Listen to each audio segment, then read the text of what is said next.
విద్యాశాఖ మంత్రి గారికి, రాష్ట్ర ముఖ్యమంత్రి గారికి, ఉప ముఖ్యమంత్రి గారికి ఇవైనా ధన్యవాదములు. అసలు డిఎస్సి అంటే ఏంటి సార్?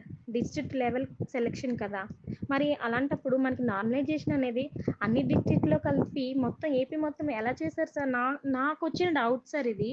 ఇప్పుడు ఒక డిస్ట్రిక్ట్లో ఉండే పోస్టులు వాళ్ళకి మాత్రమే పరిమితమై ఉంటాయి. పక్క డిస్ట్రిక్ట్ వాళ్ళు ఆ డిస్ట్రిక్ట్లో అప్లై చేస్తే నాన్ లోకల్ అవుతారు.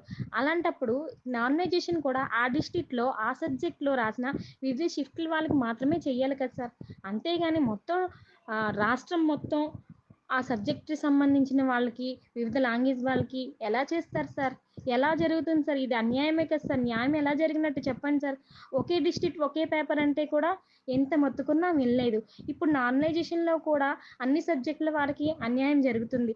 దయచేసి ఈ నార్మలైజేషన్ గురించి ఒకసారి మళ్ళీ ఆలోచించండి సార్. ఏ డిస్ట్రిక్ట్ వాళ్ళకి ఆ డిస్ట్రిక్ట్కే ఆ సబ్జెక్ట్ వాళ్ళతో మాత్రమే నార్మలైజేషన్ చేసి అది కూడా ఇరు షిఫ్ట్లో కూడా సమానంగా సంఖ్యలో ఉండేటట్లు చూడండి సార్. ఒక షిఫ్ట్లో ఎక్కువ మంది, ఒక షిఫ్ట్లో తక్కువ మంది రాస్తారు. వాళ్ళందరికీ యావరేజ్ తీసుకొని ఎలా చేస్తారు సార్? ఎలా న్యాయం జరుగుతుంది సార్? ఒక్కసారి మళ్ళీ దీని గురించి ఆలోచించి ప్రతి అభ్యర్థికి కూడా, కష్టపడిన ప్రతి ఒక్క అభ్యర్థికి కూడా న్యాయం కల్పించండి సార్.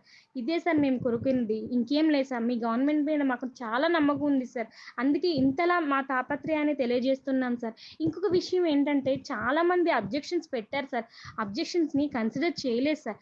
కరెక్ట్ అయినటువంటి టెక్స్ట్ బుక్ రిఫరెన్స్ ఉన్నా కూడా అబ్జెక్షన్ని కన్సిడర్ చేయలేదు సార్. ప్లీజ్ సార్, మీరు ఆ టైంలో చేయాలన్న ఆతృతలో ఈ నార్మలైజేషన్ కానీ అబ్జెక్షన్స్ కానీ ఇలా వదిలేసి మాకు అన్యాయం చేయకండి సార్.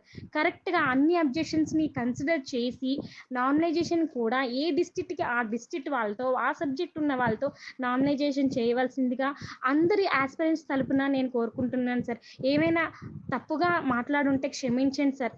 కానీ కష్టపడిన ప్రతి ఒక్క ఆస్పిరెంట్కి న్యాయం జరగాలనేదే నా తాపత్రయం సార్. ధన్యవాదాలు సార్ అందరికీ.